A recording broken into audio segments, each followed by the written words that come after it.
कर्म करे किस्मत बने, जीवन का यह मर्म, प्राणी तेरे हाथ में, तेरा अपना कर्म, तेरा अपना।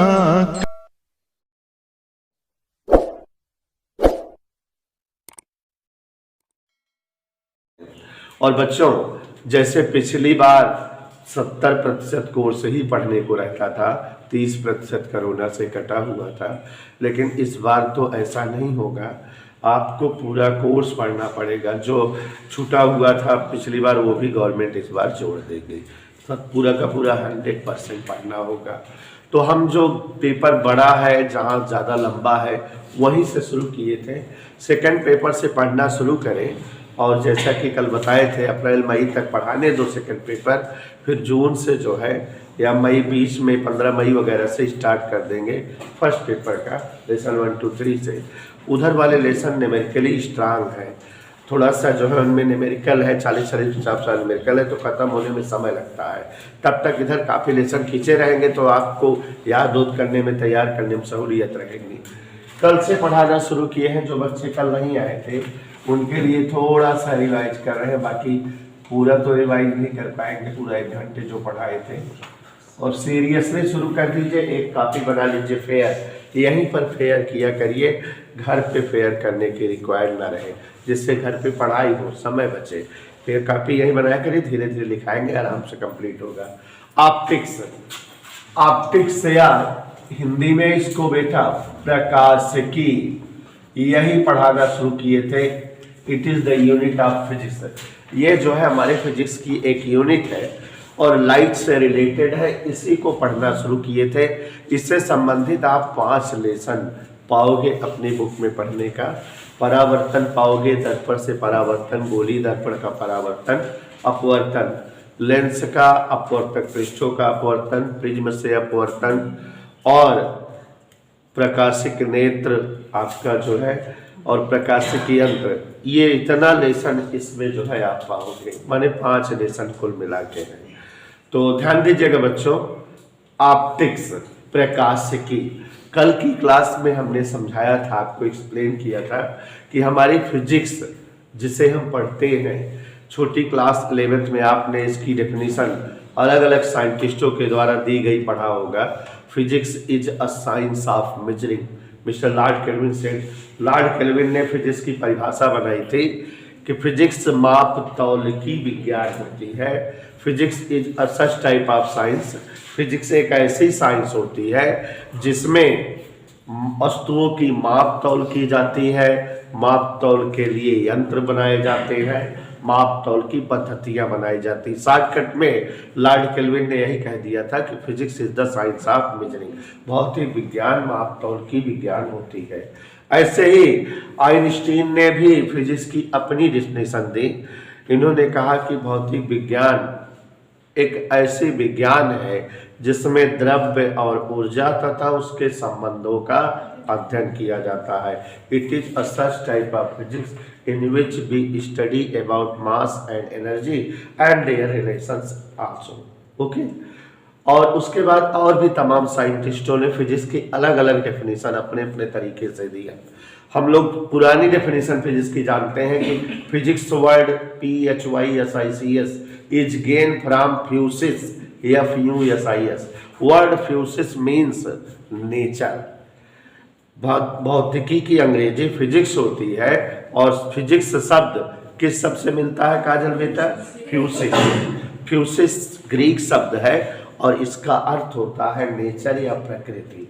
तो फिजिक्स की डेफिनेशन पुराने समय में बनी थी कि भौतिक विज्ञान वह विज्ञान होती है जिसके अंतर्गत प्रकृति और प्राकृतिक घटनाओं का अध्ययन किया जाता है। माने हम अपने आसपास घटित होने वाली घटनाओं का अध्ययन, जैसे आंधी तूफान का आना, सूर्य ग्रहण चांद ग्रहण होना, या बारिश होना, या नदियों के जल का जो है कल कल बहते रहना, समुद्री जल का उठना गिरना, कोहरा पड़ना, ओस पड़ना, ये जो भी घटनाएं हम अपने आसपास नेचर में देखते हैं, क्यों होती हैं, किस वजह से होती हैं, इन सब बातों का पता लगाना, इनके बारे में सोचना, यही हमारी जो है फिजिक्स होती है।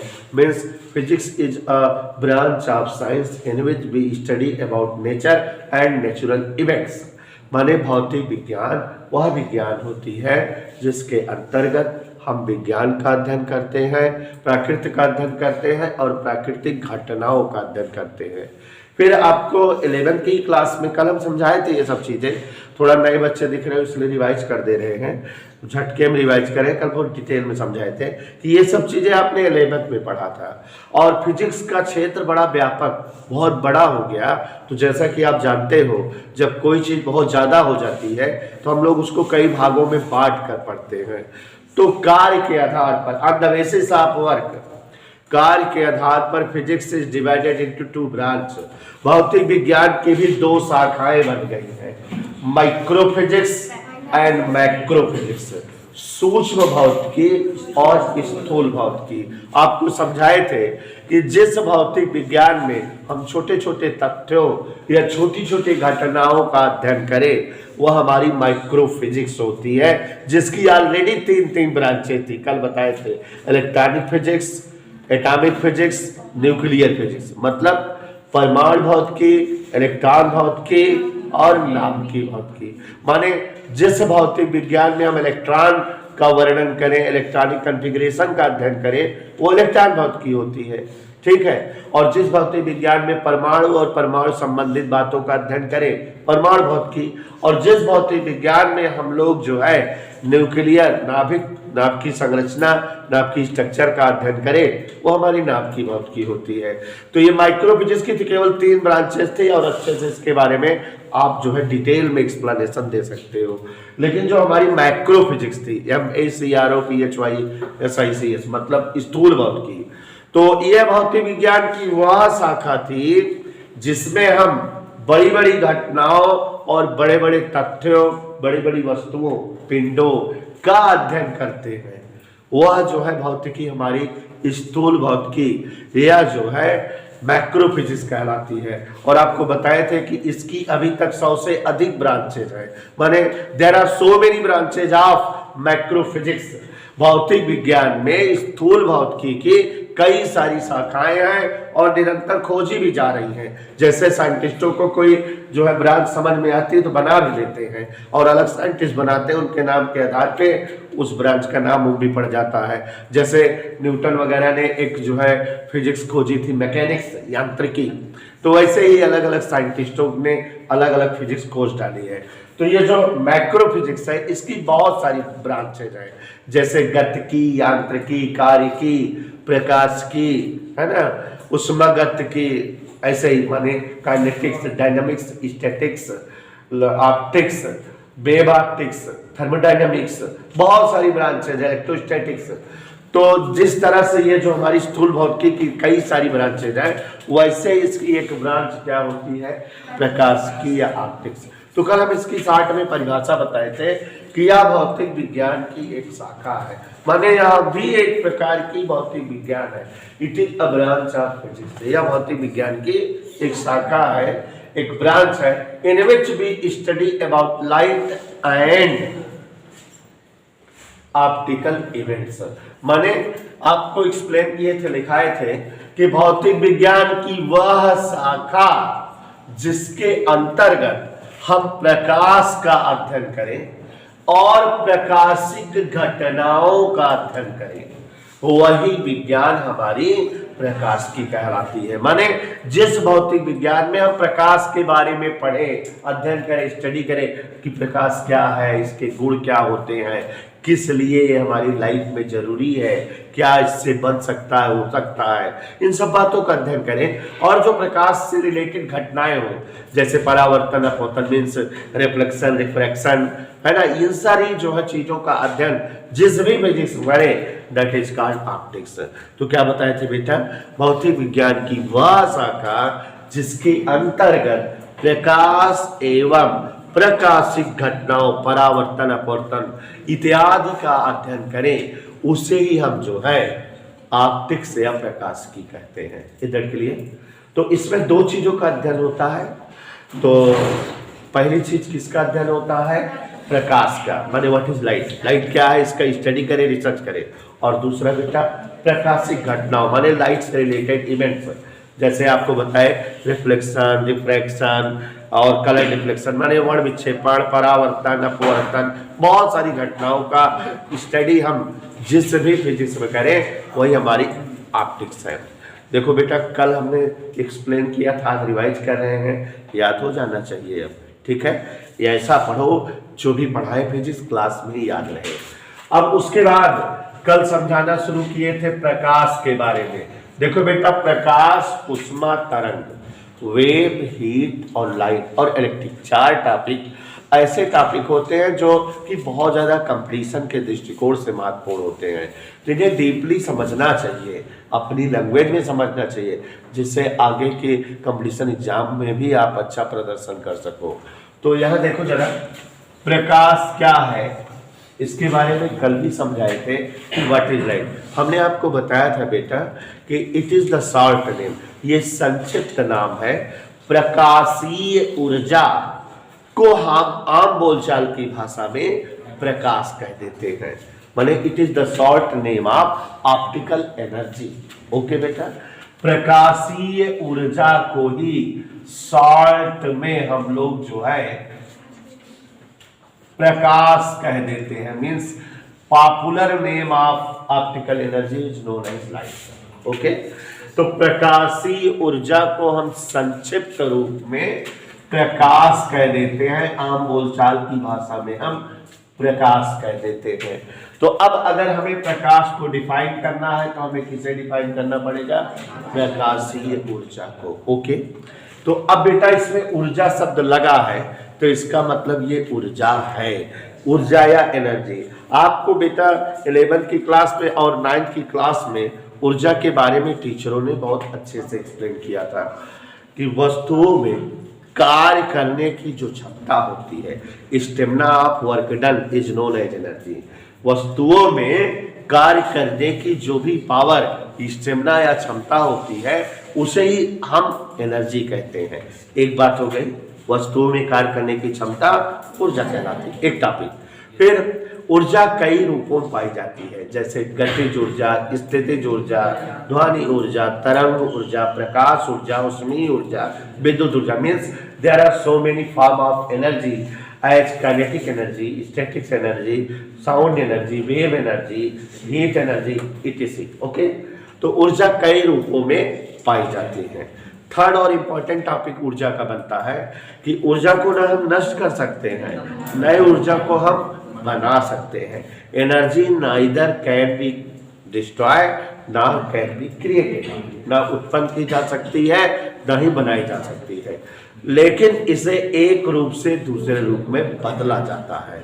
Energy can be converted one form to another form. जैसे देखो बेटा काजल, तुम तो जानकार हो, जैसे जो है घरों के सामने खंभे लगे होते हैं सड़क पर, खंभों में वायर है, तो उन वायर्स में विद्युत ऊर्जा चल रही है। वायर्स आप अपने घर के अंदर लाते हो तो विद्युत ऊर्जा घर के अंदर लाते हो, तो हमारे वायर में विद्युत ऊर्जा आ रही है, तो कभी हम उससे पंखा चला लेते हैं, तो माने उस विद्युत ऊर्जा को हम यांत्रिक ऊर्जा में, मैकेनिकल एनर्जी बदल लेते हैं। कभी हम उसी विद्युत से हीटर चलाते हैं, तो हम उसी विद्युत ऊर्जा को उष्मीय ऊर्जा में कन्वर्ट कर लेते हैं। और कभी उसी जो है ऊर्जा से हम एलईडी वगैरह चलाते हैं, तो हमारे प्रकाश ऊर्जा विद्युत ऊर्जा से पा जाते हैं। तो यहाँ आप देख रहे हो कि विद्युत ऊर्जा ही उष्मीय ऊर्जा बदल गई, विद्युत ऊर्जा ही प्रकाश ऊर्जा बदल गई, विद्युत ऊर्जा ही यांत्रिक ऊर्जा बदल गई। Means electric energy converted in the form of mechanical energy, in the form of light energy, in the form of heat energy, etc. ऐसे ही, ठीक है। तो ऊर्जा को एक रूप से दूसरे रूपों में बदला जा सकता है। एक और बड़ी विशेष बात होती है ऊर्जा की कि दुनिया के समस्त जीवित, निर्जीव, सजीव जंतु सबको ऊर्जा केवल और केवल एक ही जगह से मिलती है। मीन्स सभी प्रकार के वस्तुओं को ऊर्जा केवल और केवल एक ही स्थान से, एक ही कारक से प्राप्त होती है, चाहे डायरेक्ट मिले या इनडायरेक्ट मिलती जो है केवल एक ही जगह से है, जिसका नाम सूर्य है। तो सूर्य ऊर्जा का इकलौता स्रोत है। Sun is the only source of energy, hence you can say sun is the father of energy. ऊर्जा का इकलौता स्रोत है, इसलिए आप सूर्य को ऊर्जा का बाप बोल सकते हो। तो ऊर्जा के बारे में 4-5 टॉपिक बताए ना, क्या क्या बताए ध्यान से रखिए। कार्य करने की क्षमता ऊर्जा कहलाती है। क्लियर हो रहा है? Power stamina for hidden is called energy. कार्य करने की क्षमता ऊर्जा कहलाती है। ऊर्जा कई रूपों में होती है, kinetic energy, static energy, potential energy and so on. गतिज ऊर्जा, ध्वनि ऊर्जा, ऊष्मीय ऊर्जा, तरंग ऊर्जा, प्रकाश ऊर्जा, विद्युत ऊर्जा। ऊर्जा जो है हम एक रूप से दूसरे रूप में बदल सकते हैं, नष्ट नहीं कर सकते, बना नहीं सकते। सभी को ऊर्जा कहां से मिलती है? तो अब बच्चों, प्रकाशीय ऊर्जा, तो यह भी तो एक ऊर्जा है, हमें इसको समझाना है ना। बड़ा सिंपल तरीके से समझाए थे कल कि वह ऊर्जा जो स्वयं तो न दिखे लेकिन जो वस्तुओं को देखने में सहायक हो, माने जिस ऊर्जा की मदद से हम वस्तुओं को देख सके। जैसे यहाँ देखो, प्रकाश से तभी आप दिख रहे हो, हम दिख रहे हैं, कुर्सी बेंच में घर मकान सब दिख रहा है, अदरवाइज कुछ दिखता ही नहीं। तो जिस एनर्जी के द्वारा, जिस ऊर्जा के द्वारा वस्तुओं को देखा जा सके, such type of energy which is used for seeing objects, such type of energy which are used for seeing objects known as optical energy, उसे ही हम प्रकाशीय ऊर्जा कहते हैं। बात समझ में बच्चे, कि जिस ऊर्जा के द्वारा वस्तुओं को देखा जाए वही ऊर्जा क्या कहलाती है? प्रकाशीय ऊर्जा कहलाती है। तो जिस ऊर्जा के द्वारा वस्तुओं को देखा जाए या वस्तुओं को देखने में जो ऊर्जा सहायक हो, उसे ही हम प्रकाशीय ऊर्जा या ऑप्टिकल एनर्जी कहते हैं। ठीक है, एक और इसकी परिभाषा बताए थे कल कि सूर्य के तल पर ऊर्जा जिस रूप में मिलती है, ऊर्जा का वही स्वरूप प्रकाशीय ऊर्जा या प्रकाश कहलाता है। और आपको कल जो है थोड़ा सा एक्स्ट्रा चीज बताए थे कि कभी कभी जो है कोई पूछे अगर आपको कंफ्यूज करने के लिए कि प्रकाश का मात्रक क्या होता है, what is the unit of light, तो हमने आपको बताया था कि प्रकाश का मात्रक पूछ रहा है, इसका मतलब वो प्रकाशीय ऊर्जा का मात्रक पूछ रहा है। और ऊर्जा कोई भी हो, सारी प्रकार की ऊर्जा का मात्रक न्यूटन मीटर या जूल होता है। तो तुरंत आंसर देना कि प्रकाश का मात्रक जूल होता है या न्यूटन मीटर होता है। इधर क्लियर? यूनिट ऑफ प्रकाश इज न्यूटन मीटर या जूल। और ऐसे ही इसका डायमेंशन फार्मूला विनीत सूत्र पूछे तो ml2t-2 इज द आंसर। तो बच्चों, प्रकाश के संदर्भ में ये चीजें बताए थे, छोटी छोटी चीजें प्रकाश के बारे में और भी बताए थे। और जो है यहीं से स्टार्ट हो गया था हम लोगों का लेसन। जैसे बताए थे कि ये प्रकाशीय ऊर्जा या प्रकाश है कहाँ? सूर्य के तल पर। आती कहाँ है? पृथ्वी पर। तो जिस रास्ते से, जिस पथ से आती है, उस पथ को प्रकाश की किरण कहते हैं। लिखकर परिभाषा बताए थे, प्रकाश द्वारा तय पथ प्रकाश की किरण कहलाता है। Travelling path of light is known as ray of light. Travelling path of light is known as ray of light. जैसे अगर कुछ इंग्लिश मीडियम बच्चे हो तो क्लास में जैसे बता रहे हैं समझते जाओ, उसके बाद जो है घर पे बैठो, थोड़ी मेहनत करो, वीडियो को पास कर करके देखो और इंग्लिश बोले रहते हैं, नोट्स बना सकते हो। ओके ना? तो क्या बोल रहे थे हम बेटा कि प्रकाश द्वारा तय पथ प्रकाश की किरण कहलाती है। माने travelling path of light is called रे ऑफ लाइट। और प्रकाश की किरणों का समूह बीम ऑफ लाइट किरण पुंज कहलाता है।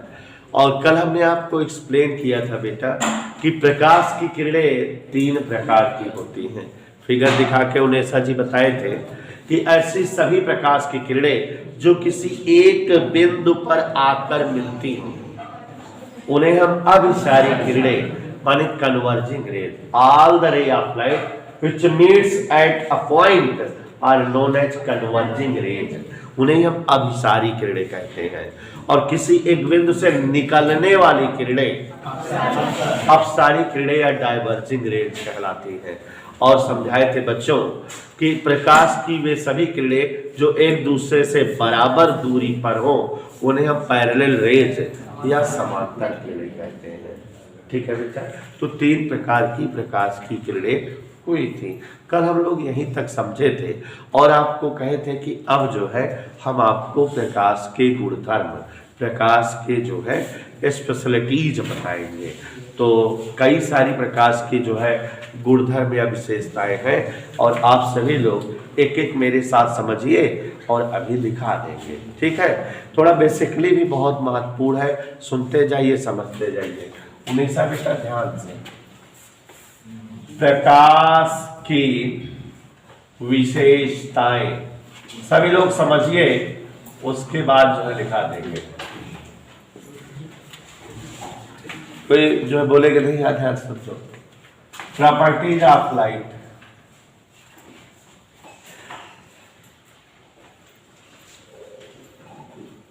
प्रकाश की विशेषताएं। तो हम ढेर सारी विशेषताएं बता रहे हैं, थोड़ा सभी लोग ध्यान से सुनना क्योंकि मैं बहुत सारे चेहरों को देख रहा हूं और मैं खड़ा करा के पूछूंगा। ठीक है बेटा, तो देखो एक एक विशेषता समझो, मन से समझो, अच्छे से आएगा। प्रकाश की कई सारी विशेषताएं माने प्रकाश की बहुत सारी प्रॉपर्टीज हैं और जो हम आपके सामने रखते हैं। सबसे पहले कि प्रकाश प्रकाशीय ऊर्जा का संक्षिप्त नाम है, means light is a type of energy. प्रकाश एक प्रकार की ऊर्जा है। पहला गुण क्या है बेटा कि प्रकाश एक प्रकार की, light is a type of, प्रकाश एक प्रकार की ऊर्जा है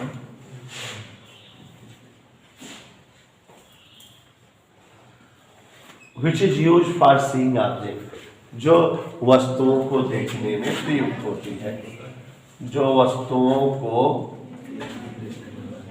हाँ ठीक है ना बेटा, वस्तुओं को देखने में प्रयुक्त होती है। समझते जाइएगा, मस्त समझाएंगे। 9th 10th में पढ़े होंगे लेकिन यहाँ याद हो जाएगा, ऐसा बताएंगे। इतना समझ में आया बेटा? प्रकाश एक प्रकार की ऊर्जा है वो जो वस्तुओं को देखने में सहायक होती है या यूज होती है। ठीक, प्रकाश जिस पथ से चलती है उस पथ को प्रकाश की किरण कहते हैं। प्रकाश द्वारा तय पथ क्या होता है बेटा? प्रकाश की किरण। उन्हें सब ध्यान देते रहना। अब यहाँ स्पेशल पॉइंट, प्रकाश सदैव सीधी रेखा में चलता है। Light travels always in straight path, सीधे जो है पथ पर चलता है, सीधी रेखा में चलता है। प्रकाश सदैव सीधी रेखा में चलता है, माने इसका संचरण सीधी रेखा में होता है, सदैव सीधी रेखा में होता है। देखो बेटा ध्यान से, अगर अभी हम बांस के टुकड़े में बराबर ऊंचाई के, ठीक है, मान लो जो है 2-2 मीटर ऊंचाई के 10 बांस के टुकड़े ले लें और एक बांस का टुकड़ा यहाँ गाड़ दे, माने इतना ऊंचा हो गया, एक बांस टुकड़ा यहाँ गाड़ दिए, सब बराबर ऊंचाई पर गाड़ दिए, पूरा यहाँ से वहां तक 10-12 बांस के टुकड़े माने काफी ऊंचाई पर उठ गए हैं, सब गाड़े हैं। ठीक, मेरी बात समझो जिससे कभी भूलेगा नहीं।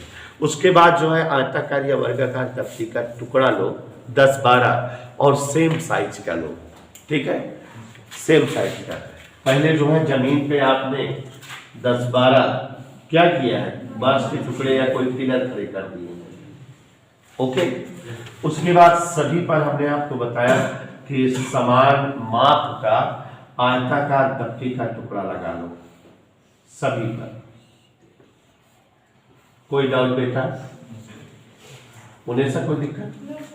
सब पर जो है एक यहाँ पर दफ्ती टुकड़ा ऐसे लगा है, एक दफ्ती टुकड़ा ऐसे, एक दफ्ती टुकड़ा ऐसे, सब एक सीध में लगे हैं, सभी जो है एक सीध में लगे हैं। अब सारे दफ्ती टुकड़े, जैसे एक टुकड़ा यहाँ है, फिर इसके पीछे एक है, फिर इसके पीछे एक है, ऐसे लगे। अब सभी दफ्ती टुकड़े में एक सीध में होल करो, बीचों बीच में होल कर दिए हम, ठीक है। पहले वाले दप्तिक टुकड़े में होल, फिर उसी सीधे में दूसरे में होल, फिर तीसरे में होल, फिर चौथे, माने सारे टुकड़ों के होल एक सीध में रहेंगे। ठीक है। अब अगर बेटा कोई एक लड़का एकदम पहले वाले दप्तिक टुकड़े के होल के सामने टार्च मारे और हम एक लड़का एकदम अंतिम वाले दप्तिक टुकड़े के पास खड़ा करा दें, तो जब टार्च मारेगा तो उसका प्रकाश पहले वाले होल पर पड़ेगा और सारे होल एक सीध में है, तो सभी होल से होता हुआ प्रकाश एकदम आखिरी वाले सिरे पर बाहर निकलेगा, उसको दिखेगा। तो इससे क्या साबित हुआ कि प्रकाश, अगर आप यही होल अलग अलग सीध में कर दो, पहले वाले दप्तिक टुकड़े में जो है बीचों बीच में, दूसरे वाले में यहाँ, तीसरे वाले में यहाँ, चौथे में यहाँ, माने अलग अलग सीध में कर दो, तो निश्चित तौर पे कुछ जो है जैसे 4-5 टुकड़ों तक तो दिखेगा, क्योंकि प्रकीर्णित प्रकाश दिखेगा इधर उधर भी करके, लेकिन 5-7 गत्ते के बाद अगर देखोगे तो आपको भले वहां से प्रकाश मारता रहेगा टार्च, आपको नहीं दिखेगा। क्यों? क्योंकि सीधी रेखा में होल नहीं है और प्रकाश बेचारा सीधी रेखा में चल पाता है, तो वो पहुंच नहीं पा रहा है अंतिम सिरे तक। ठीक है। तो इससे क्या साबित हुआ कि प्रकाश सदैव सीधी रेखा में चलता है। Light travels in straight line always. प्रकाश का संचरण सदैव सीधी रेखा में होता है। अब बच्चों, प्रकाश निर्वात में चलता है, माने प्रकाश को चलने के लिए किसी माध्यम या सपोर्ट की रिक्वायर्ड नहीं होती। क्यों? क्योंकि बेटा देखो, जैसे यहाँ जमीन है, जमीन से 4-5 किलोमीटर की ऊंचाई तक वायुमंडल है, माने विभिन्न गैसें हैं, hydrogen, nitrogen, oxygen, chlorine, bromine, लेकिन उसके भी ऊपर चले जाओ तो कुछ भी नहीं है। वायुमंडल है जो हमारा, तो यहाँ माध्यम हो गए गैस है, लेकिन इसके ऊपर चले जाओ वायुमंडल के ऊपर तो कुछ भी नहीं है, और उसके बहुत ऊपर चाचा सूरज है। ठीक है। और सूरज चाचा प्रकाश, इसका मतलब जहां खाली प्लेस है, जहां कुछ नहीं है, जहां वायुमंडल नहीं है, वहां भी आता होगा, उसके बाद वायुमंडल को क्रॉस करता हुआ तब पृथ्वी पर पहुंचता। तो जब जो है जहां वायुमंडल नहीं है वहां प्रकाश आ जा रहा है, माने प्रकाश जो है निर्वात में चल सकता है। चलने के लिए किसी माध्यम की रिक्वायर्ड, तो प्रकाश निर्वात में संचरित होता है। Light can be travel in vacuum. प्रकाश निर्वात में संचरित होता है, चलता है। उन्हें समझ में आ बेटा? अब प्रकाश निर्वात में चलता है, लेकिन उसके बाद निर्वात के बाद प्रकाश को क्या मिलता है? वायुमंडल, उसमें भी तो आ जाता है। तो प्रकाश का संचरण माध्यम में भी होता है, प्रकाश माध्यम में भी चल लेता है। और देखो, जो बल्ब बनती है, जो बल्ब पुराने जमाने में जो बल्ब होती थी, तो जो फिलामेंट होता था, तंतु, उसका प्रकाश बल्ब के बाहर आता था। आप अगर छोटी कक्षाओं में पढ़े हो 9th-10th में बल्ब का वर्णन वगैरह, तो बोला जाता है बल्ब के भीतर निर्वात कर दिया जाता है, माने बल्ब के भीतर जो है कोई वायु वगैरह नहीं होती, वहां निर्वात करते हैं, या तो वायु रहती तो नाइट्रोजन वगैरह रहती है, तो बल्ब के भीतर निर्वात करते, वैक्यूम। तो देखो बल्ब के अंदर वैक्यूम है, निर्वात है, लेकिन फिर भी प्रकाश बल्ब के बाहर आ रहा है, जिसका मतलब प्रकाश निर्वात में चल ले रहा है। ऐसा बता दे रहा हूं, कभी भूलेंगे नहीं उसमें, इसलिए सब उदाहरण दे रहा हूं। तो निर्वात से बल्ब के बाहर निकल के आ रहा है, नहीं माने प्रकाश निर्वात और चल लेता है, और बाहर जो है यहाँ हवा वगैरह है, माध्यम है, इसमें भी तो चल ले रहा है। तो प्रकाश बड़ा अजीबोगरीब जो है कारक है, बहुत VIP चीज है। ये निर्वात में भी संचरित होता है और इसका संचरण माध्यम में भी होता है। बात समझ में आ रही है?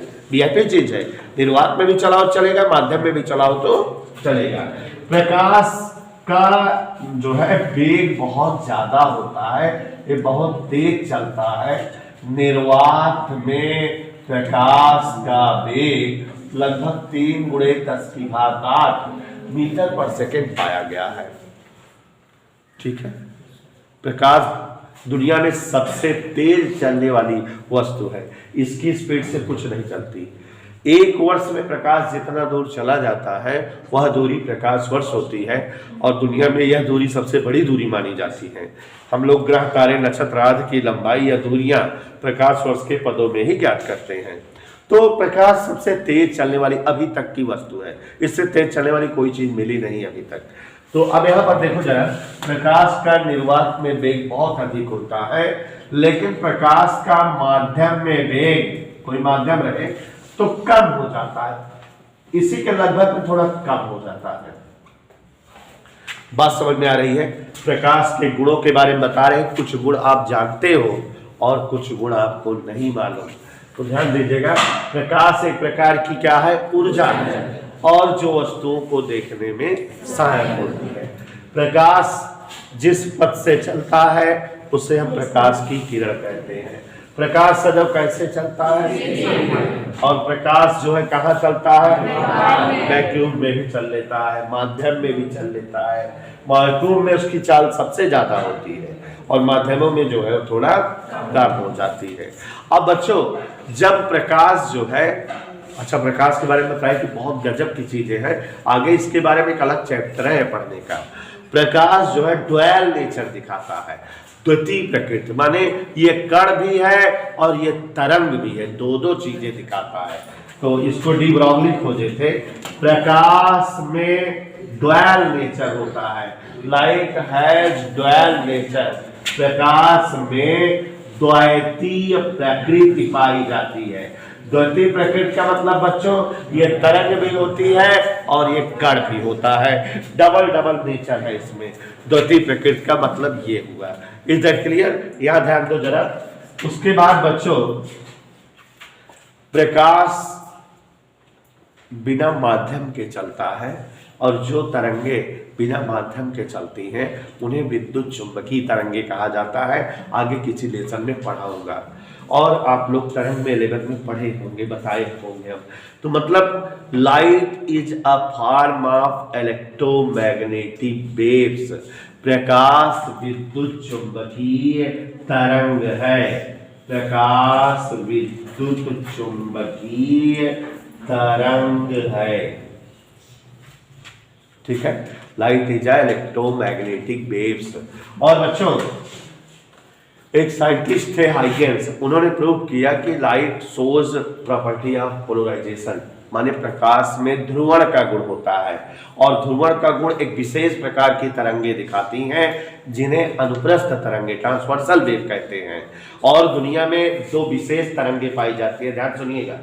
कई विशेष तरंगे? जब तरंग आपको पढ़ना होगा या पढ़ाया जाएगा तो तरंग के चैप्टर चाहे जिस क्लास में पढ़ोगे, 2 ही तरंग के एग्जाम्पल पर पढ़ाई जाते हैं। जो है, एक ध्वनि तरंग के बारे में कुछ टॉपिक पढ़ाया जाता है, दूसरा प्रकाश तरंग के बारे में। माने हमको दुनिया में उदाहरण के रूप में 2 ही तरंग मिलती ही है, प्रकाश तरंग, ध्वनि तरंग। दोनों में एक विशेष अंतर मिस्टर हाइगेंस ने खोजा। उन्होंने पता लगाया कि जो ध्वनि तरंगे हैं वो अनुदैर्ध्य तरंगे होती हैं और लॉन्गिट्यूडनल वेव्स, और जो प्रकाश तरंगे होती हैं वो अनुप्रस्थ तरंगे होती हैं, ट्रांसवर्सल वेव। तो बस आपको तो यहाँ हमने बताया कि केवल ये जानना है प्रकाश के गुण क्या है। तो बस एक लाइन रट्टा मारो काजल जी कि प्रकाश अनुप्रस्थ तरंगे होती हैं। कैसे तरंगे होती है बेटा?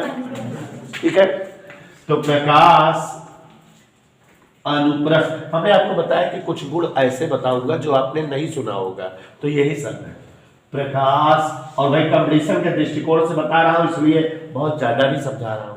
बुक वगैरह में कुछ चीजें नहीं पाओगे जो मैं बता दूंगा। प्रकाश अनुप्रस्थ तरंगे होती हैं, इसको उन्हें किसने खोजा था? हाइगेंस। प्रकाश कैसी तरंगे होती बेटा? अब देखो कुछ गुण ऐसे बताने जा रहा हूं जो आप सुने हैं 9th की क्लास में। काजल जी इतने गुण समझ में आया बारी के? देख कर देखो क्या क्या बताया बेटा। प्रकाश एक प्रकार की ऊर्जा है जो वस्तुओं को देखने में। फिर बताया बेटा कि प्रकाश जिस पथ से गति करता है, प्रकाश द्वारा तय पथ प्रकाश की। फिर बेटा बताया कि प्रकाश सदैव कैसे चलता है, थोड़ा सा एग्जांपल दे दिया कि भूलो ना। फिर उसके बाद प्रकाश कहाँ चल सकता है? निर्वात। आप जानते हो कि वायुमंडल के ऊपर कुछ भी नहीं है, उसके बहुत ऊपर सूरज चाचा है, तो वहां प्रकाश चलता है कि नहीं? माने light can be travel in vacuum, प्रकाश जो है निर्वात में संचलित होता है। और प्रकाश माध्यम में भी चलता है, प्रकाश can travel in medium also. और उसके बाद बेटा प्रकाश का निर्वात में चलने का वेग, 3×10⁸ मीटर पर सेकेंड, और जो बहुत ज्यादा होता है प्रकाश इसी वेग से अन्य माध्यमों में भी चलता है लेकिन थोड़ा घट जाता है। अलग अलग माध्यमों में प्रकाश का वेग कम हो जाता है। जैसे सुश्रिता बता रही सर जी, जब हीरे में प्रकाश चलता है तो उसका वेग 2×10⁸ मीटर पर सेकेंड हो जाता है। तो मतलब ऐसे ही अलग अलग माध्यमों में प्रकाश का वेग घट बढ़ जाता है। ठीक है बेटा।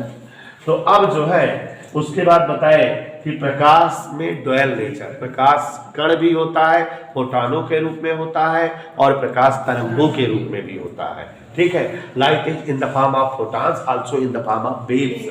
ठीक, आगे लेसन में डिटेल में पढ़ाऊंगा, कोई लेसन मिलेगा। तो यहाँ प्रकाश कैसी तरंग है? इलेक्ट्रोमैग्नेटिक वेव्स, विद्युत चुंबकीय तरंग है। और प्रकाश अनुप्रस्थ तरंग भी होती है। तो देखो 1 2 3 4 5 6 7 8 9 10 11 10 11 गुण हुआ प्रकाश का। ठीक है। ये सब आपने कुछ इसमें 2-4 नए पाए होंगे। अब आपको ऐसे गुण बताने जा रहे हैं जो आप सुन रखे हैं, जिन्हें आप जानते हैं। तो DC पांडे जी ध्यान से सुनिएगा प्रकाश के गुणों के बारे में।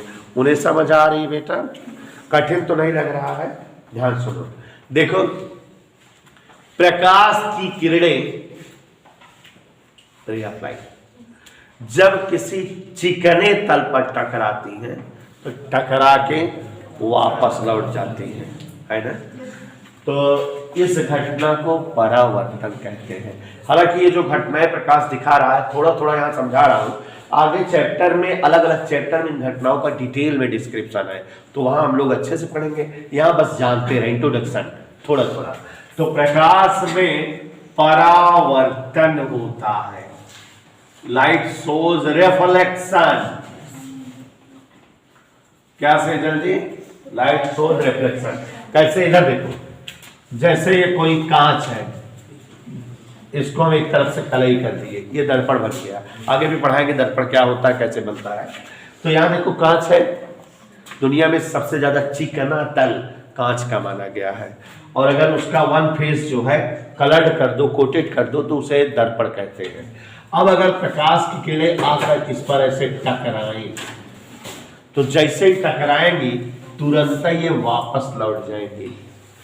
इस घटना को हम प्रकाश का परावर्तन कहते हैं। लेसन में अभी इस घटना को अलग से डिटेल में बताएंगे, अभी तो हम प्रकाश के गुण में इसको बता रहे हैं। तो परिभाषा क्या बनी? प्रकाश की किरणों का चिकने तल पर टकराना, टकरा कर वापस लौट जाना, इज नोन एज प्रकाश का परावर्तन। समझ में आ रहा है बेटा?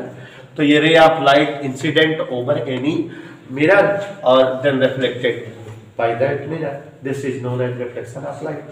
तो प्रकाश की किरणों का चिकने तल पर टकराना, टकरा कर वापस लौट जाना, इसे क्या कहते हैं? प्रकाश का परावर्तन। तो माने प्रकाश में परावर्तन की घटना होती है।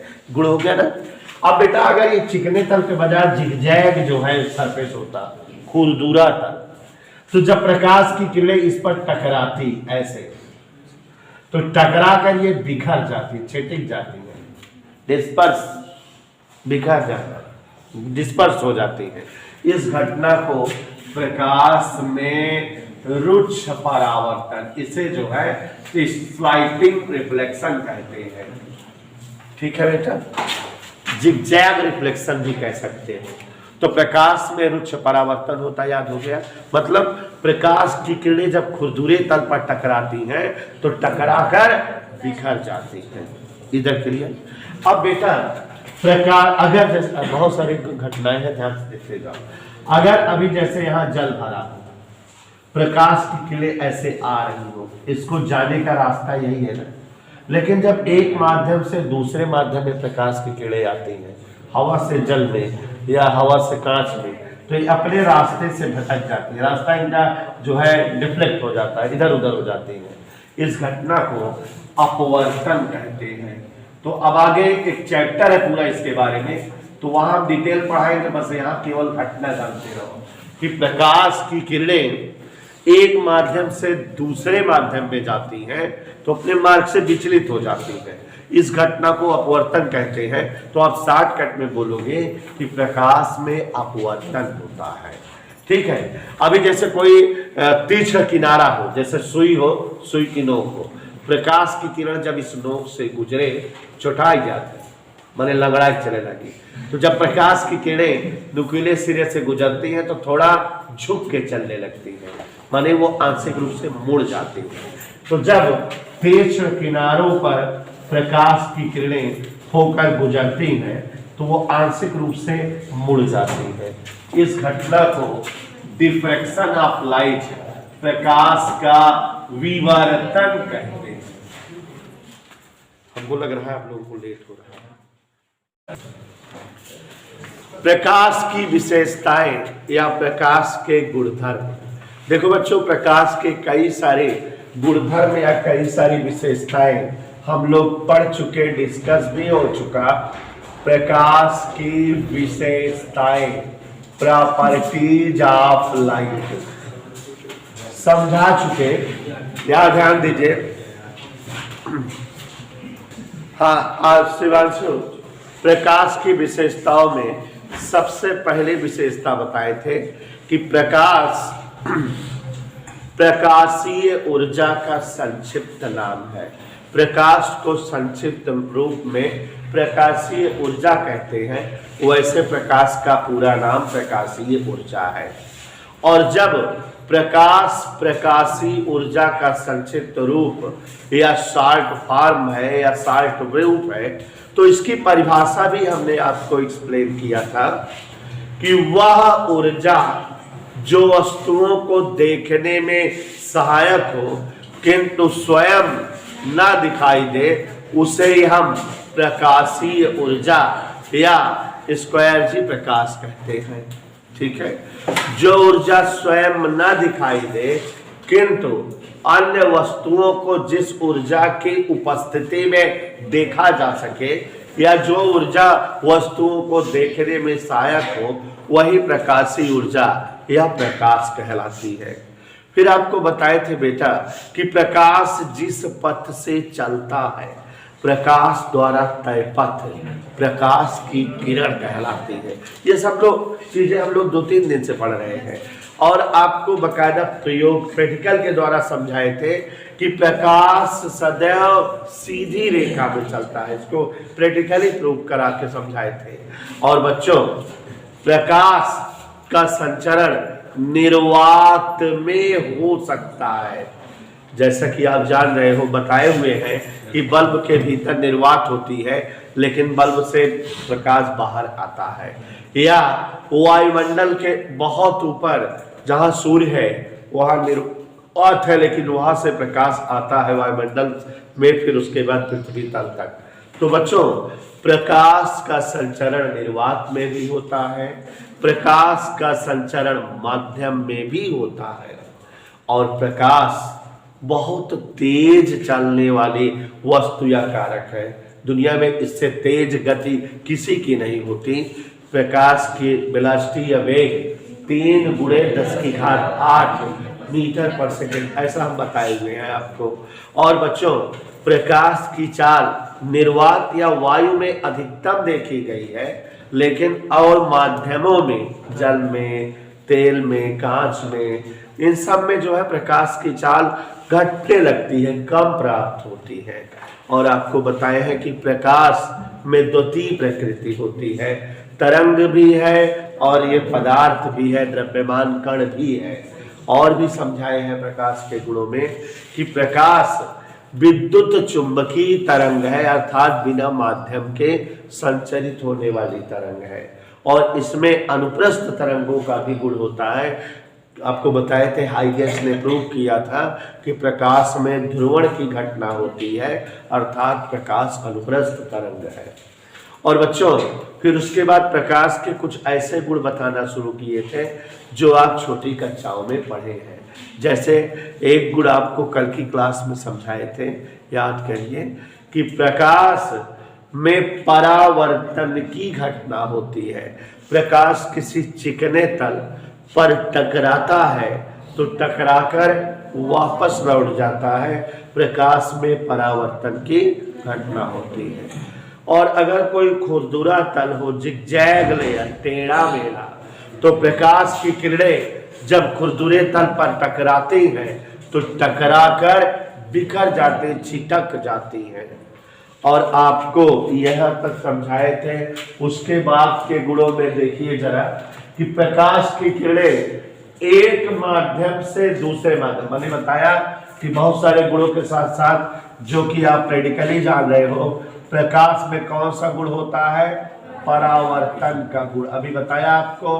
फिर प्रकाश में रुच्छ परावर्तन, माने खुरदुरे तल से टकरा कर बिखर जाने का गुण होता है। प्रकाश में अपवर्तन का गुण होता है। कौन सा गुण बेटा? अपवर्तन का मतलब है कि जैसे यहाँ जो है अभी पूरे कमरे में हवा भरी है, बीच में पार्टीशन कर दे, दीवार डाल दे और दीवार के इस तरफ हवा रहने दें और उधर जल भर दें। यहाँ बल्ब लगाएं, बल्ब से प्रकाश निकले और प्रकाश ऐसे ऐसे जा रहा हो, तो ये हवा में ऐसे ऐसे जा रहा है, इसका रास्ता यही है। तो जल में भी ऐसे ऐसे चले जाना चाहिए। लेकिन साइंटिस्टों ने प्रयोग करके देखा और दिखाया है कि जैसे ही प्रकाश ऐसे हवा में जाते हुए जल में जैसे एंट्री करेगा, उसका रास्ता डैमेज हो जाएगा। वो तो ऐसे भागने लगेगा या तो ऐसे, माने अपने मार्ग से विचलित हो जाएगा, इधर उधर हो जाएगा।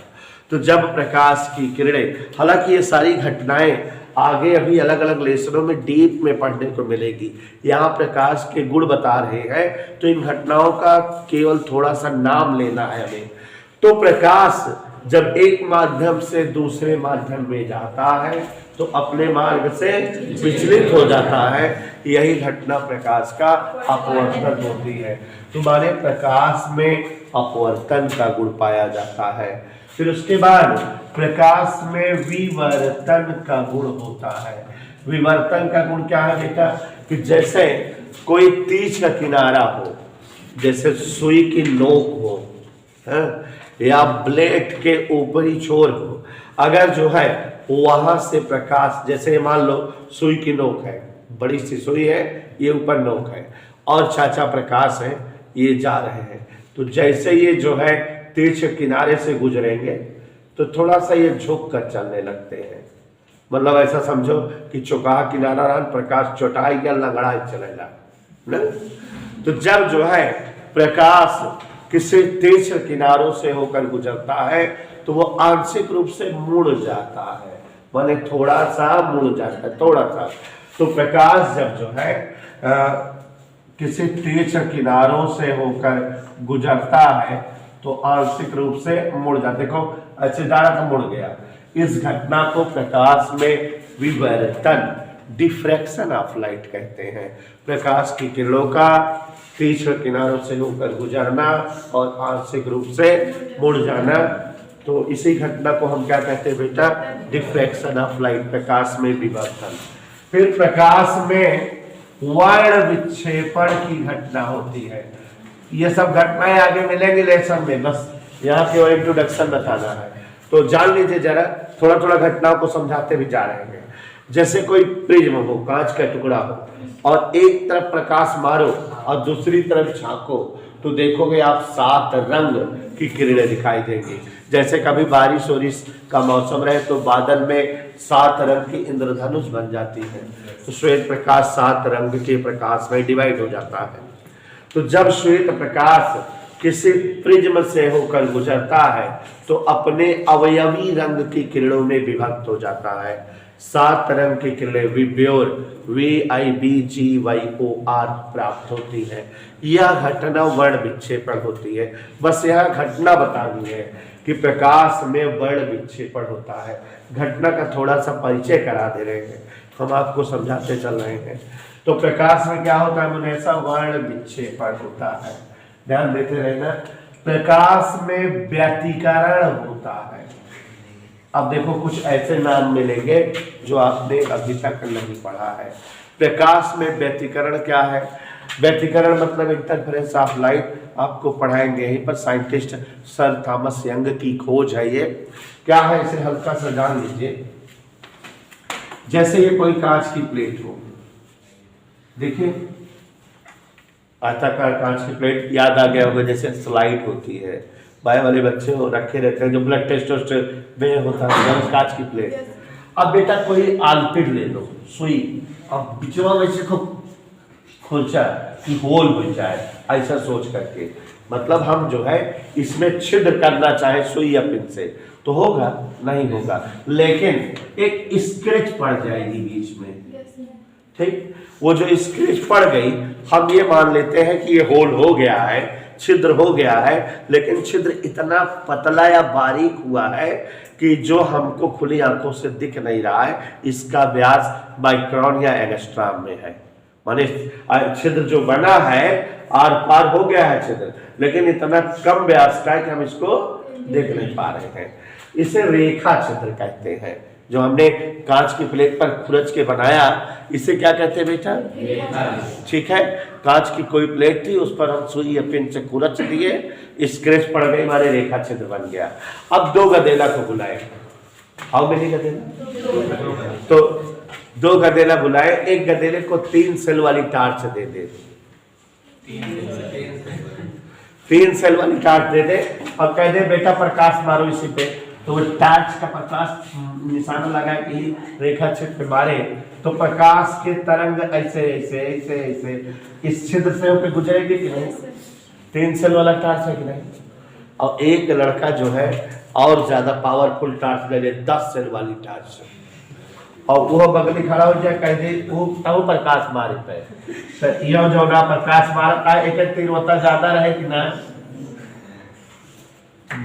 अब देखो जरा हमने क्या कर दिया आपके सामने, ये एक रेखा छिद्र है और इस पर हम क्या गिरवा रहे हैं? प्रकाश आपतित करवा रहे हैं। दोनों प्रकाश की खासियत क्या है? दोनों प्रकाश भिन्न भिन्न तीव्रता के हैं। एक 3 सेल वाली टार्च का है, माने दोनों अलग अलग तीव्रता है कि नहीं? दोनों प्रकाश यहाँ रेखा छिद्र से होकर गुजरेंगे, बाहर निकलेंगे।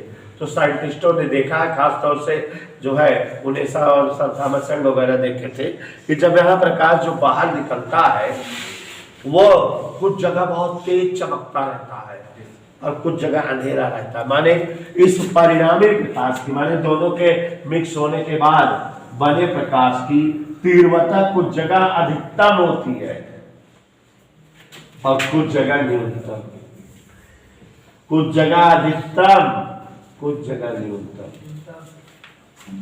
ठीक है। माने कुछ जगह उजाला दिखता है, कुछ जगह अंधेरा, जो परिणामी दोनों प्रकाश मिल के बाहर आता है जब, ठीक है। अभी ये दोनों अलग अलग है, छिद्र से गुजरेंगे तो मिक्स हो गए। मिक्स प्रकाश की खासियत क्या हो गई बेटा? कुछ बिंदुओं पर परिणामी प्रकाश की तीव्रता बढ़ी हुई प्राप्त हुई और कुछ बिंदुओं पर घटी हुई प्राप्त हुई। यही घटना प्रकाश में व्यतिकरण कहलाती है। देखो एक चैप्टर पूरा पढ़ना है प्रकाश में व्यतिकरण, वहां बहुत डीप में समझेंगे, यहाँ बस नाम ही नहीं जानो, थोड़ा सा दिमाग में आइडिया बन गया व्यतिकरण क्या होता है। तो जब 2 भिन्न भिन्न तीव्रता की प्रकाश तरंगे, जब 2 भिन्न भिन्न तीव्रता की प्रकाश तरंगे किसी रेखा छिद्र से होकर गुजरते हैं तो परिणामी प्रकाश की तीव्रता कुछ बिंदुओं पर अधिकतम हो जाती है और कुछ बिंदुओं पर परिणामी प्रकाश की तीव्रता न्यूनतम हो जाती है। यही घटना प्रकाश में क्या कहलाती है बेटा? इधर क्लियर? याद रहेगा कि नहीं बेटा?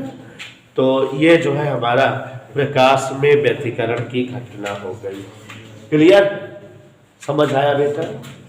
तो अब जो है प्रकाश में ये व्यतिकरण हो गया।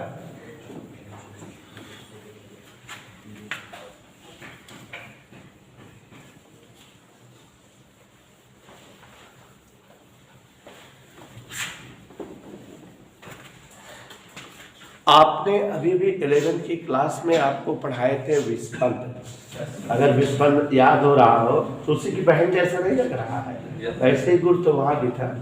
तो ऐसे ही बेटा प्रकाश में ध्रुवण की घटना होती है। अब आगे हम आपको जो है क्लास में पढ़ाएंगे एक चैप्टर पूरा ध्रुवण। पिछली बार कोरोना से कट गया था, इस बार तो रहेगा कोर्स में कि टूरमैलिन का एक क्रिस्टल होता है, कांच की तरह होता है, वो घूमता रहता है। तो अगर एक टूरमैलिन पर प्रकाश आपतित कराओ तो दूसरे पर पड़ता है, दूसरा भी चमकता है। लेकिन अगर पहले वाले को घुमा दो तो दूसरे पर नहीं पड़ता, प्रकाश दूसरा नहीं चमकता। माने प्रकाश में ध्रुवण की घटना होती है, इसे केवल शॉर्ट में इतना जानो। प्रकाश में क्या होता है बेटा? पोलराइजेशन। फिर उसके बाद बेटा प्रकाश में प्रकीर्णन की घटना होती है। ये घटना आप पढ़े हुए हैं। इस घटना का दैनिक जीवन में हमारे बड़ा इस्तेमाल है। हालांकि एक चैप्टर पढ़ाऊंगा प्रिज्म, तो उसमें प्रकीर्णन अच्छे से समझाऊंगा। अभी उनेसा जी समझ लीजिए प्रकीर्णन क्या है। देखो हमारे जो वायुमंडल है, अंतरिक्ष है, एनवायरमेंट है, तो वहां धूल धुआं के बहुत सारे छोटे छोटे कण हैं। ऐसे धूल धुआं गर्दा माटी के बहुत सारे वायुमंडल में कण है कि नहीं? छोटे छोटे सूक्ष्म। और प्रकाश चाचा ऊपर से चला होता है। तो जब प्रकाश की किरणें इन धूल धुआं आदि सूक्ष्म कणों पर आपतित होती है तो इनकी खासियत क्या होती है जान लीजिए। जब प्रकाश की किरणें धूल धुआं आदि सूक्ष्म कणों पर आपतित होती है तो ये सूक्ष्म कण इस प्रकाश को अवशोषित कर लेते हैं, खा लेते हैं, सोख लेते हैं। और ये धूल आदि के कण बहुत छोटे होते हैं तो जो है जहां भी रहते हैं वहां घूमते रहते हैं। क्या होते रहते हैं? घूमते रहते हैं, गतिशील रहते हैं। तो अब अगर होता क्या है कि जैसे ये प्रकाश की किरण इस धूल के कण पर पड़ी, इस धूल के कण ने इस प्रकाश को क्या कर लिया? अवशोषित कर लिया, अब्जॉर्ब कर लिया। लेकिन ये इधर अवशोषित किया, घूम रहा है तो घूमा और इस तरफ निकाल दिया, जिधर घूमा उधर ही निकाल दिया। ऐसे ये वाला भी अवशोषित किया, इधर वाले प्रकाश को निकाल इधर दिया, इसमें निकाल इधर दिया। तो आप प्रकाश इधर रहा था, जो दिखता आपको इधर है। ठीक है। तो जब धूल धुआं आदि सूक्ष्म कणों पर प्रकाश आपतित होता है तो धूल आदि के कण उस प्रकाश को अवशोषित करके किसी दूसरी दिशा में उत्सर्जित कर देते हैं, निकाल देते हैं। यह घटना प्रकीर्णन कहलाती है। प्रकाश आ इधर रहा है, धूल आदि के कण के कारण इधर चलने लगता है। इस घटना का दैनिक जीवन में बहुत भयानक उपयोग है। वजह, एक साइंटिस्ट थे लॉर्ड रैले। अब प्रतापगढ़ में होते तो लड्डू गुड्डू बबलू ना उठाई दे, तो उल्टा सीधा नाम ही रहा इनके। लॉर्ड रैले एक साइंटिस्ट थे। उन्होंने पता लगाया कि ये जो प्रकाश के प्रकीर्णन की तीव्रता होती है, आपतित प्रकाश की तरंगदैर्घ्य के चतुर्थ घात के व्युत्क्रम अनुपातिक होती है। मतलब प्रकीर्णन तीव्रता 1/λ/4। इसका मतलब समझो उनेसा कि जिस प्रकाश की तरंगदैर्घ्य जितने ज्यादा होगी उसका प्रकीर्णन उतना कम होगा। अब मतलब फंसाए दिन हम का सबका माने जब हम धूल के कण पे प्रकाश आपतित बाहर कड़वा घूम के दूसरी कहती गुलदेश प्रकाश, लेकिन बतावत का वही कि जौने प्रकाश की तरंगदैर्घ्य ज्यादा ओके प्रकीर्णन कम, और जौने प्रकाश के तरंगदैर्घ्य कम ओके प्रकीर्णन उल्टा होता है कि ना? ऐसी का होता समझा कि जब प्रकाश कणा अवशोषित करे तो जौन जौन है प्रकाश के तरंगदैर्घ्य ज्यादा रहे ओका वो गुलबेन करे, वो हमेशा कम तरंगदैर्घ्य वाला प्रकाश निकाले, उत्सर्जित करे, प्रकीर्णित करे। तो अब जौने प्रकाश के तरंगदैर्घ्य कम होते हैं, जैसे बैगनी प्रकाश, जैसे नीला प्रकाश, इनका प्रकीर्णन ज्यादा होता है। तो अब देखो जब धूल आदि के कण पे सूर्य का प्रकाश गिरता है तो सूर्य के प्रकाश में तो ऑलरेडी क्या रंग है? 7 रंग। लेकिन जब कण निकालता है केवल बैगनी या नीला निकालता है तो आता रहता है श्वेत प्रकाश और दिखने लगता है बैगनी या नीला प्रकाश। ठीक है। तो इसका हमारे दैनिक जीवन में यूज बहुत ज्यादा है। पहला उपयोग, जैसे बेटा आप जो है नदी देखे हो तो नदी देखते हो, एक तरफ खड़े होते हो, उस तरफ आपका छोर दिखता है नदी का बहुत ज्यादा 100 मीटर चौड़ाई हाथ हुए ना। लेकिन अगर कभी समुद्र देखे हो जीवन में तो समुद्र की चौड़ाई होती ही नहीं है। अगर यहाँ खड़े हो जाओ जहां तक देख सको और जहां ना देख पाओ उसके आगे भी केवल पानी ही पानी होता है। तो वहां पानी अथाह है, बहुत ज्यादा पानी है। और जब प्रकाश की किरणें इस पानी पर आपतित होती हैं तो यहाँ जो पानी के छोटे छोटे अणु हैं वो धूल आदि के कण का काम करते हैं और इस पानी को अवशोषित करके इस जो है प्रकाश को अवशोषित करके दूसरे दिशा में प्रकीर्णित करते हैं। और कौन सा प्रकाश निकालते होंगे? प्रकीर्णन किस प्रकाश का ज्यादा होता है? नीले या बैगनी का। तो नीला या बैगनी प्रकाश ही प्रकीर्णित होकर निकल पाता है और इसलिए पूरा पूरा समुद्री जल ब्लू ब्लू या नीला दिखता है। नदी पानी तो अगर गंदा मटमैला दिखता है, लेकिन समुद्री जल जो है किस तरह से दिखता है? नीला। अगर अभी जो है उसको देखो दूर जैसे लगता है नीले रंग का पानी भरा है, लेकिन जब समुद्र में चले जाओ और हाथों में उठाओ तो पानी दिखता है जैसे पानी होता है। हाँ, थोड़ा सफेदी उसमें दिखती है। सफेदी इसलिए दिखती है क्योंकि उसमें नमक की मात्रा रहती है, बहुत ज्यादा नमक रहता है और समुद्र का पानी जो है पीछे से आगे की ओर आता रहता है। आप उसमें डूब नहीं सकते, आप जैसे जाओगे तो आपको धक्का करके बाहर कर देगा। लोग उसे तैरते रहते, बहुत दूर तक जाते हैं, जैसे जैसे आगे जाते हैं सर से ऊपर पानी मिलने लगता है। लेकिन दूर देखेंगे तो पानी नीला नीला दिखेगा, जहां खड़े हैं वहां पानी सफेद दिखता रहेगा। तो ये जो है समुद्र नीला दिखता है। इसको आपके भारत के एक प्रसिद्ध वैज्ञानिक थे चंद्रशेखर वेंकट रमन, सीवी रमन, वो जो है एक बार विदेश जा रहे थे तो समुद्री जहाज पर खड़े थे तो देखे पानी नीला क्यों है और फिर उसके ऊपर उन्होंने अध्ययन किया, रमन प्रभाव एक घटना खोजी। आपको बताना चाहूंगा कि he was the physics scientist, भौतिक विज्ञान के वैज्ञानिक थे और दुनिया में सबसे पहले भारत में नोबेल पुरस्कार उन्हें ही प्राप्त हुआ है विज्ञान के क्षेत्र में और फिजिक्स में मिला था। तो चंद्रशेखर वेंकट रमन ने रमन प्रभाव की खोज की थी। रमन प्रभाव क्या है?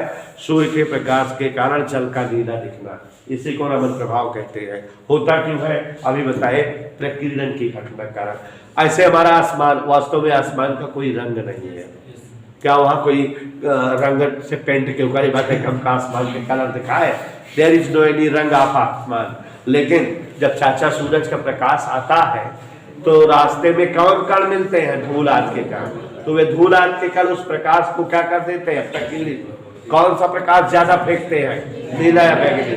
तो मैं नीला या बैगनी प्रकाश फेंका मतलब आसमान में, तो जैसे हमका नीला या बैगनी रंग के छत दिखाते हैं माने हमको आसमान नीले रंग का दिखता है। तो वो इसी प्रकीर्णन की घटना के कारण होता है। तो देखो बेटा, हम कुछ पढ़ाते हैं तो अगल बगल की चीजें थोड़ा सा समझा देते हैं आपकी नॉलेज बढ़ाने के लिए। तो बात समझ में आ रही है? तो सुस्मी, प्रकाश में कौन सी घटना होती है बेटा? प्रकीर्णन की। देख रही हो प्रकाश की कितनी घटनाएं बता दिए।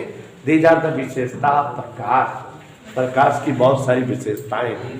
तो प्रकाश में व्यतिकरण हो गया, प्रकाश में ध्रुवण हो गया, प्रकाश में प्रकीर्णन हो गया, प्रकाश में डॉपलर प्रभाव। अभी अभी कल परसों पढ़ाए थे कि जब जो है प्रकाश स्रोत और प्रेक्षक के बीच की दूरी कम हो या बढ़े तो प्रेक्षक को अधिक या कम तीव्रता का प्रकाश दिखता है।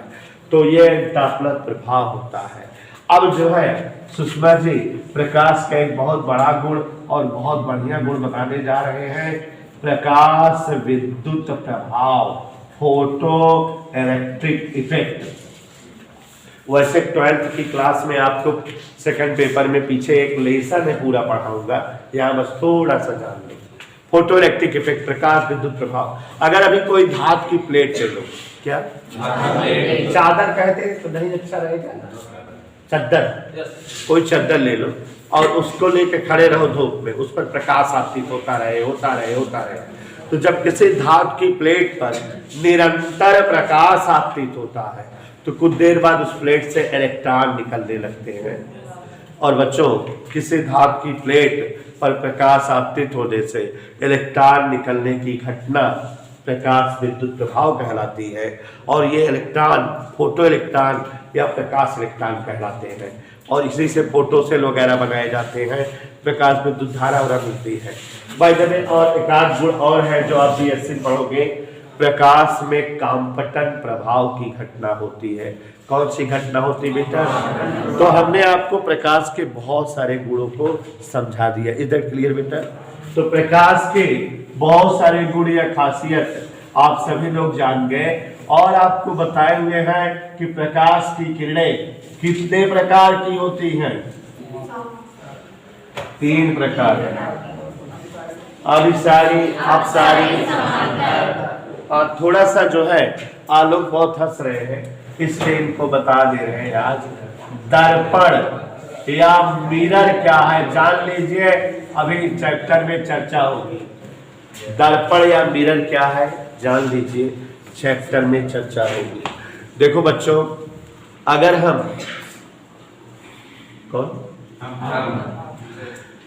कांच का कोई एक खोखला गोला ले लें, कैसा गोला बेटा? कांच का एक गोले का कल्पना करें जो भीतर से कैसा हो, खोखला हो। भरतू गोला भी ले सकते हैं, पक्का। ठोस गोला मत लेना, नहीं दूसरी चीज बन जाएगी, खोखला गोला, ठीक है। अभी एक बात बताएंगे, ध्यान समझना। कांच का अगर कोई खोखला गोला हो, माने भीतर से खोखला हो, पूरा कांच का गोला, ठीक, उसको तोड़ दो तो बहुत सारे टुकड़े मिलेंगे। कोई एक टुकड़ा ले लो, माने खोखले गोली कांच का कोई एक टुकड़ा ले लो, छोटा या बड़ा कोई, और उस टुकड़े में 2 तरफ के फेस होंगे, पृष्ठ, एक इधर एक इधर। किसी एक तरफ मर्क्यूरिक ऑक्साइड माने पारे के लाल ऑक्साइड का लेप लगा दो। दर्पण, ये क्या बन जाएगा? दर्पण। तो अब समझो जरा, उन जो है सुष्मिता जी, कंपटीशन की बात यहाँ पर।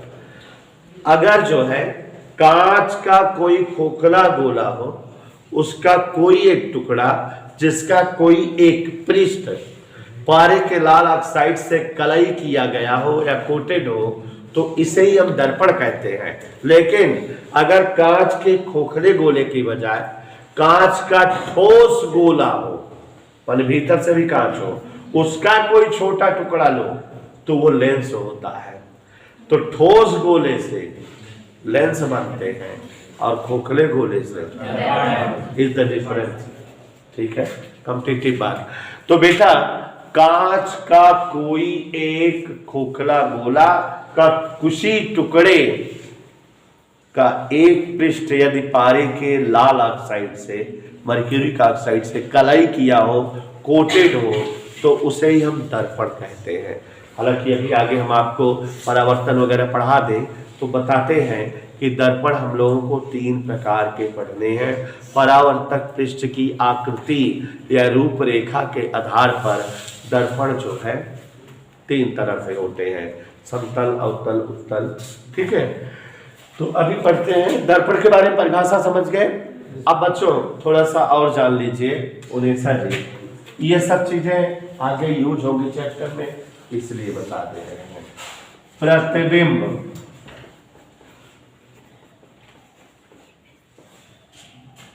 इमेज,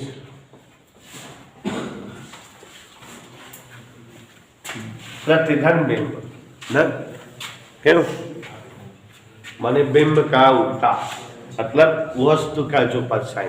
देखिए प्रतिबिंब क्या है जान लीजिए। ये कोई कांच का टुकड़ा है और दीपक पटेल के भाई सौरभ ये क्या है, कलई कर दी एक तरफ तो दर्पण बन गया, और ये उनेसा क्या है, लेंस। ठीक, किसी दर्पण के सामने अगर कोई वस्तु रखते या लेंस के सामने कोई वस्तु रखते, तो इस दर्पण या लेंस के द्वारा वस्तु का जो प्रतिरूप दिखे, माने जो फोटो दिखे, उसी को क्या कहते हैं, प्रतिबिंब। माने आम बोलचाल की भाषा में हम फर्जी परिभाषा बना सकते हैं। क्या बोले हम? हाँ, फर्जी मतलब पढ़े लिखे नहीं है। किसी दर्पण या लेंस के सम्मुख स्थित वस्तुओं का दर्पण या लेंस द्वारा बना प्रतिरूप प्रतिबिंब कहलाता है। माने अगर हम खड़े हो जाए दर्पण के सामने और दर्पण हमारा जो फोटो बनाए, जो प्रतिरूप बनाए, वही तो हमारा प्रतिबिंब हुआ है। तो किसी दर्पण, उन्हें समझ लेना, किसी दर्पण या वस्तु, दर्पण या लेंस के सम्मुख स्थित वस्तु का दर्पण या लेंस के द्वारा प्राप्त प्रतिरूप प्रतिबिंब कहलाता है। इधर टोके बेटा। लेकिन पढ़ी लिखी भाषा में प्रतिबिंब हम आपको समझा रहे हैं क्या होता है। पढ़ी लिखी भाषा में ये बच्चों दर्पण है, यहां कोई एक वस्तु रख दिए है, वस्तु से किरणें आपतित हुई कहां पर? दर्पण पर। दर्पण से परावर्तन के बाद ये कहीं मिलेंगी,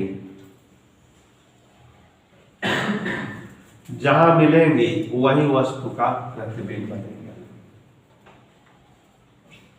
ठीक है। कभी कभी क्या होता है कि अगर वस्तु से दर्पण पर किरणें आपतित हो, वो पीछे बढ़ाए जाने पर मिलती है, तो भी यहां प्रतिबिंब बनता है। अब परिभाषा बना रहे हैं हम, आप लोग सुनिए, ध्यान से देखिए। दर्पण के सम्मुख स्थित वस्तु, देखिए, से आपतित किरणें दर्पण से परावर्तन के बाद जिस बिंदु पर मिलती है या मिलती प्रतीत होती है, वही बिंदु उस वस्तु का प्रतिबिंब कहलाता है। नहीं समझे? दर्पण के सम्मुख, ये फिजिक्स की परिभाषा देता है, स्थित वस्तु से आपतित किरणें परावर्तन के बाद जिस बिंदु पर मिलती है या मिलती प्रतीत होती है, वही बिंदु दी गई वस्तु का क्या होता है? प्रतिबिंब बच्चों दो प्रकार के होते हैं, वास्तविक प्रतिबिंब और आभासी प्रतिबिंब। वास्तविक और आभासी ऐसा परिभाषा जान लीजिए, खासियत भी जान लीजिए, सवाल लगाने का काम देगा। चैप्टर में आगे लिखाते हैं, देखो, जब किसी वस्तु से आपतित किरणें परावर्तन के बाद किसी बिंदु पर मिलती हैं, तो वह वस्तु का वास्तविक प्रतिबिंब होता है, और जब किसी बिंदु पर मिलती प्रतीत होती है, तो वह वस्तु का आभासी प्रतिबिंब होता है। और प्यारे बच्चों, वास्तविक प्रतिबिंब सदैव उल्टा बनता है। यह प्रतिबिंब सदैव कैसे बनता है? ठीक है। और आभासी प्रतिबिंब सदैव, इसे हम पर्दे पर प्राप्त भी कर सकते हैं, उसे नहीं प्राप्त कर सकते, वो कल्पना है, उसे हम पा नहीं सकते हैं। तो ये जो है हमारे प्रतिबिंबों की खासियत है। 9th-10th में प्रतिबिंब पढ़े हो, लेकिन इस तरह से डीप में नहीं समझे होगे, तो समझा रहा हूँ, समझिए कि प्रतिबिंब क्या है, कितने प्रकार के होते हैं, क्या क्या विषय। अगर कोई कह दे कि एक दर्पण के द्वारा एक वस्तु का उल्टा प्रतिबिंब बन रहा है, इसका मतलब वो वास्तविक प्रतिबिंब है। ठीक है। तो वस्तुओं का दर्पण से जो किरणें परावर्तित हो, जिस बिंदु पर मिलती है, वह बिंदु उस वस्तु का वास्तविक प्रतिबिंब होता है। मिलती प्रतीत होती है, तो वह उस वस्तु का आभासी प्रतिबिंब होता है। इधर क्लियर बेटा? तो प्रतिबिंब जान गए आप, और आभासी वास्तविक जान गए। कोई असुविधा किसी को? समझ आ रहा है ना? हाँ, अब थोड़ा सा